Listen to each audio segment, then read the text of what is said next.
Hello and welcome. I am Joe Crazy, and today we are taking a special look at what could possibly be the future of the heroScape card.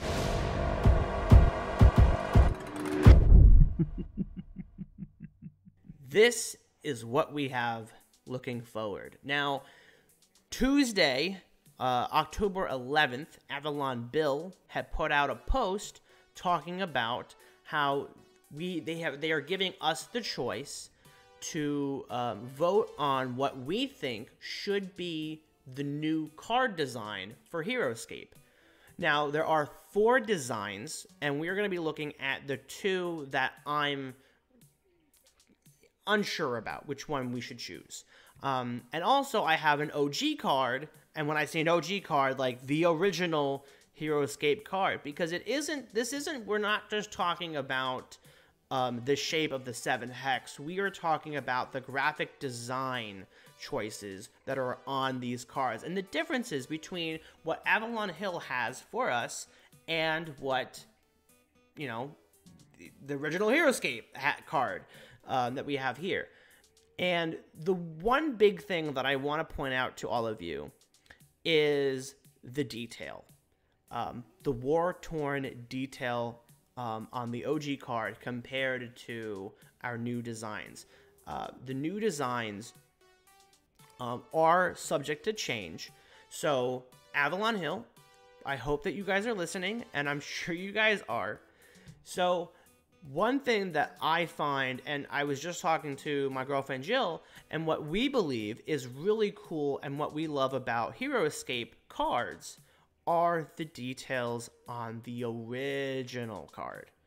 I pulled up Sergeant Drake Alexander, which came from the Swarm of the Morrow. And one thing that was unique about that was that there's these vine details around the entire outline of the card, showing that it's from Swarm of the Morrow. A very, very neat detail that you definitely have to take a look at, and it really engulfs you into this world with playing with this card. Just going right next to it, this is probably what a basic card or default card should look like. But it still has the war-torn edging that the other card has. Looking in the detail, there's, it's not a straight, clean edge. It's worn-torn. It's broken up. It looks like a slab of concrete. And it is just, being just battle after battle, just been through hell. And I think that adds a lot of personality to the card and gives every player this feeling of every time this card is being used, more war is happening. So I just pulled out the logo for heroScape, and even though this is the new Age of Annihilation logo of heroScape, which looks clean, I love it. I wanted to point out that these outlines on the side have these long horn-looking spikes. And to me, that's also very unique to heroScape's full design, graphic design of it, of the game. And what's really cool is that these original cards have that personality embedded within the card as well. They have these horns and spikes here, and a large one right in the center here, and one large one right on the bottom, like teeth, right?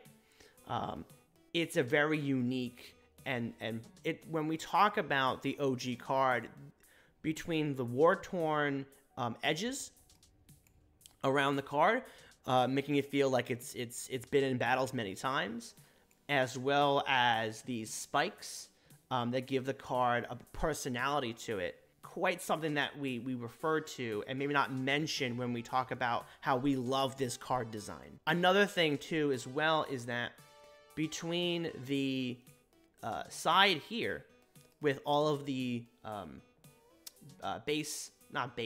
the personality, species, if it's unique or common, size, all of that is in this one corner, and it's centered. It's controlled to this one section. So if my eye has to travel, it goes to that one section of the card, and I know where all of it is. And now For over here, I know this corner is for the silhouette. This is where the hit zones are. This corner of the stand. So it's separated. The two things are separated. It gets its own section. And then we have our base stats within this giant elongated hex.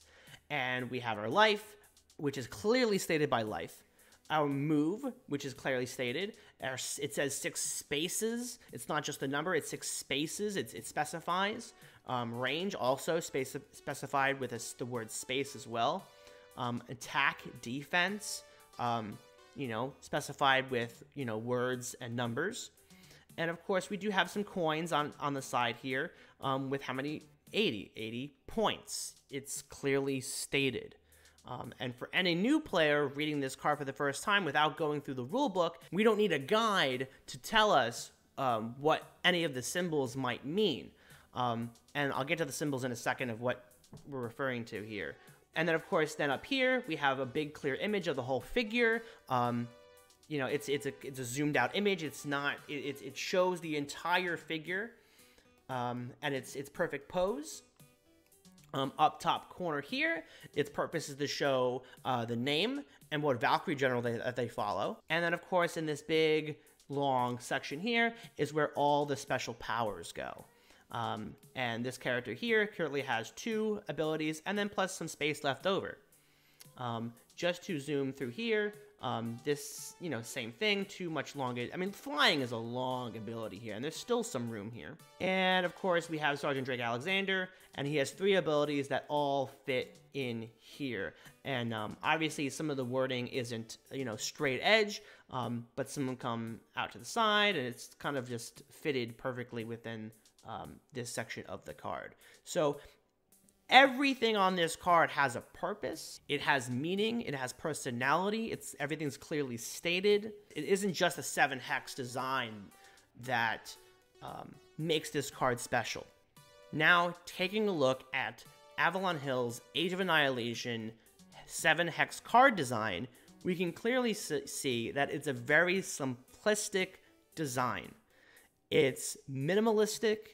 It's just very bare bones and basic. It looks brand new. And that is something that I look at this card design and I think to myself is not something that emulates the feeling of what heroScape gives when I play it. The 7 hex card shape is a great shape. I love that shape. But with their simplistic design, does not fit this card shape. This rectangle up top, it seems really blocking for what, whatever picture that they have here. I will say I do like how one side of the card is for the special powers, one side of the card is for the character. I think that's actually quite neat. I do enjoy the symmetry of it. I don't mind the everything is still fitting in this corner. Even with it being a simplistic design, you still have your species, unique or common, class and personality, and of course size. Even though M5 at first when I saw this, and I know it's something I will have to get used to over time if this is chosen to be like this, I do miss it saying the full medium. Because if you're not adjusted to the heroScape size classifications, you would have no idea what M stands for. So classifying it as M opposed to just saying the word medium, I feel like it's better if you just kind of spell things out. People are not always. I shouldn't have to go to a rule book to find out what M stands for.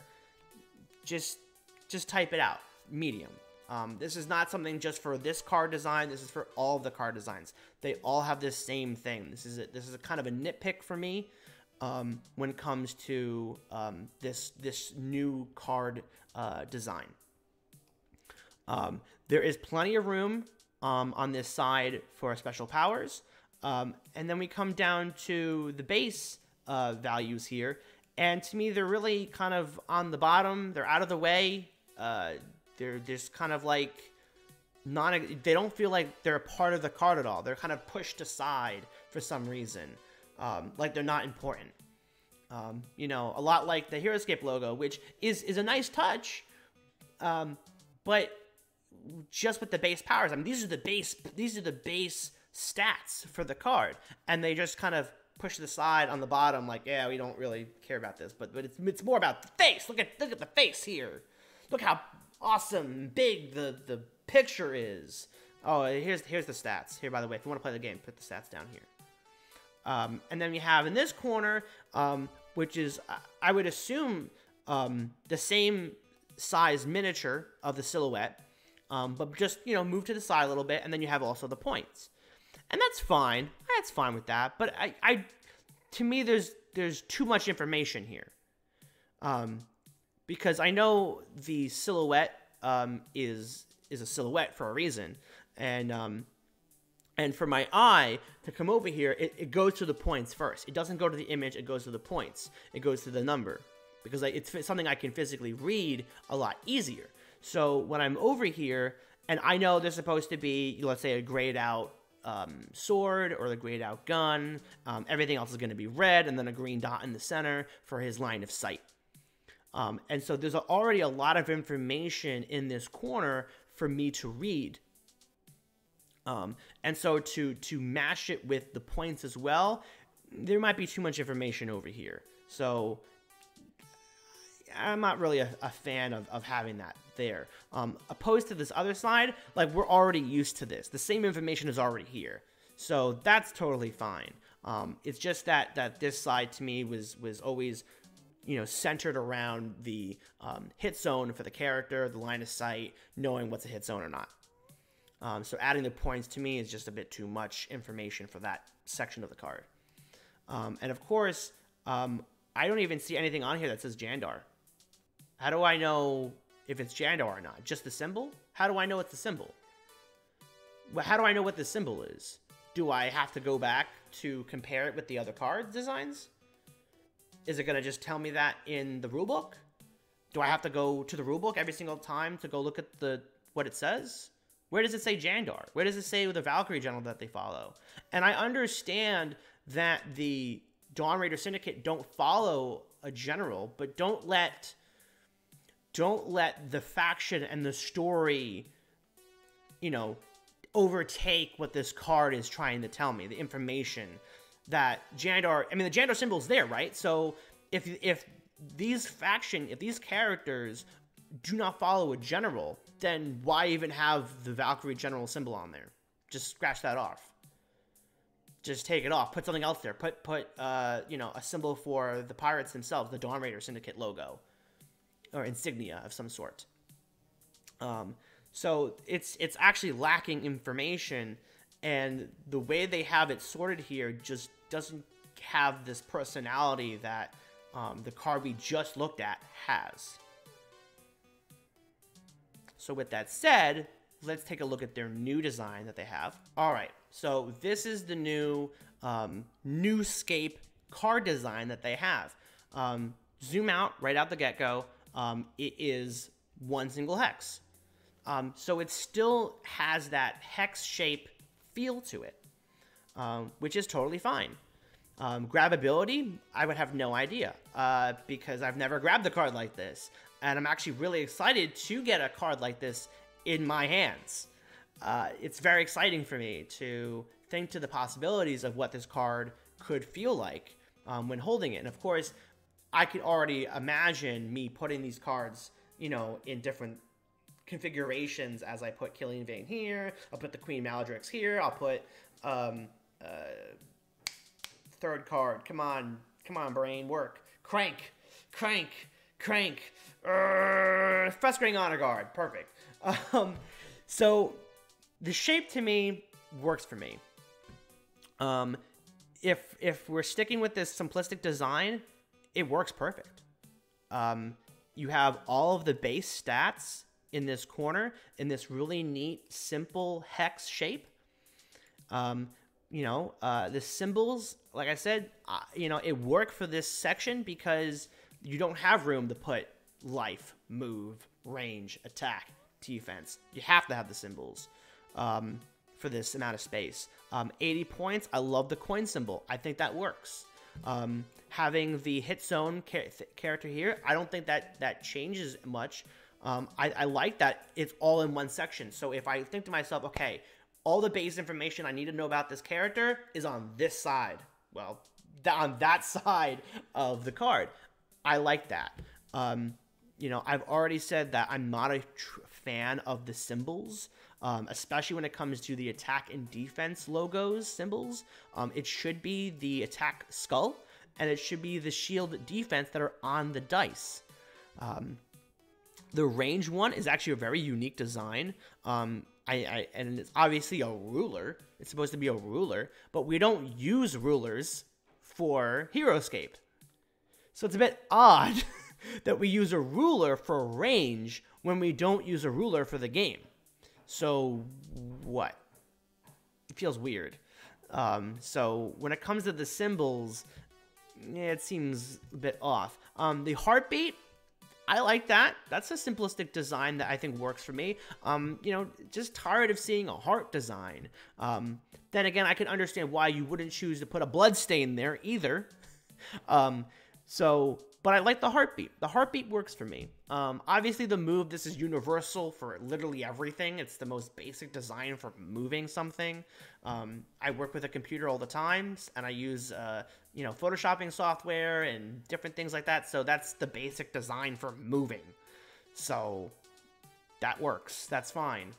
But, okay. So, base stats. Now we move to down here in the corner where we can get some more information about, you know, what species, their class, their personality, if they're unique or common. And yes, it's on the bottom, but it doesn't feel, it feels like this isn't the most important information that we need. You know, once in a blue moon, a special power will say that human champions. So we have to go down here and go, is he a human? Is he a champion? You know, is only unique heroes are affected by this ability. Oh, let me go down here. Unique. Okay, he's a unique hero. Fearless gets, people that are fearless personality get 2 additional attack die or something. Or 2 extra defense. That might make more sense. I don't know why for this fake scenario that I have to justify that. But, you know, okay, look down here. Oh, fearless. Okay, cool. So having this information down here doesn't bother me. And with it having this kind of separated, it's crossed out, you have the different, you know, it clearly, my eye will travel to each section quite easily. And having the heroScape logo right in that little corner fits. It just has this little nice little touch saying, this is heroScape. But then again, you shouldn't have to do that because looking at the card itself should already scream heroScape. But it's a nice touch. I'll give you a point for that. Nice touch. And of course, when it comes to your special powers, there's a big, nice square area. We don't have to, you know, move, you know, all of the powers to one side and shift and shape and all this. So it gives you plenty of room for special powers. That's awesome. Also, it has this really nice, I don't know if the actual fraction, maybe it's at 3/4, where it's the majority of it is for the powers, and you have the big picture on the side, and it gives this big, nice, long image for the character. And yes, like I said, zoom the image out. We do not need to be so close to him. This could be more of a, this is more of a close-up shot than, you know, obviously it's not an extreme close-up, but, you know, it's a close-up. And not just a normal medium shot where we get it from his maybe his a little lower than his waist up, just so we can see a bigger portion because we don't know how big this character is supposed to be, which that's weird. Let's head up here. So once again, we're lacking information here. Here's the symbol for Jandar, but we don't say Jandar. You can clearly there's room to put Jandar right here, just put Jandar. Just put that Jandar right there. So, not sure why it's not there. You know, you can, if you want to, you can put medium 5 down here. Just write it out, medium 5. And then that to me would look really weird that the size of the character overpowers the idea that his name is Killing in Vain. Why is that? Why is there stat information where his name is and where his faction is. That seems a bit off. If anything, you put the medium 5 down here. You could maybe adjust this in a way where you can put the medium 5 with this. Obviously, there's no more room over here. You've put everything that you could over here already. So that's, you know, so where do you put it? But I wouldn't put it up here. That seems silly. And like I said, you're lacking information. It doesn't say Jandar. Where his name is placed, I think is great. I think that looks cool. I'm fine with that. So now we looked at all 3 of these cards. We looked at the original shape and design, and we looked at the 2 other options that they have here that I wanted to talk about. Now, there are 2 other more square and rectangle shaped cards, but I'm just going to eliminate them just because it's not something that I feel would be unique enough for a card design for heroScape. That's just my personal opinion. These are the things that I felt were the most important things to look at to represent what heroScape is. The card has a lot more personality to it, and I don't think that the simplistic design works perfectly. So if you voted for the OG, their Avalon Hills OG Scape card, that's what you're getting. I just want to let you know that is what you're getting. You're not getting this. You're getting that. So just be wary of that. But if I had to vote, I think I might go with the new Scape design. Obviously, it's what they worked from the ground up. It works a lot better for their simplistic design. If you're unhappy with the shape, that's understandable, but I feel like as a community, we can grow and get used to that. With that said, I think I'm going to vote for the new Scape card. But let me know what you guys think in the comments below. Am I right? Am I wrong? What do you agree? What you disagree with? I'd love to continue the conversation down there. And you guys talk to me. And I hope for Avalon Hill and your entire team over there, guys, I hope you guys, understand where I'm coming from. And if you guys want to talk about it with me on a personal level as well, you let me know. Just, comment below and let me know what you guys think. So that's my personal opinion. Thank you so much for watching. I appreciate it so much. Ring that notification bell. Click all the buttons. Like, comment, subscribe. I am not crazy. I'm Joe Crazy. Peace.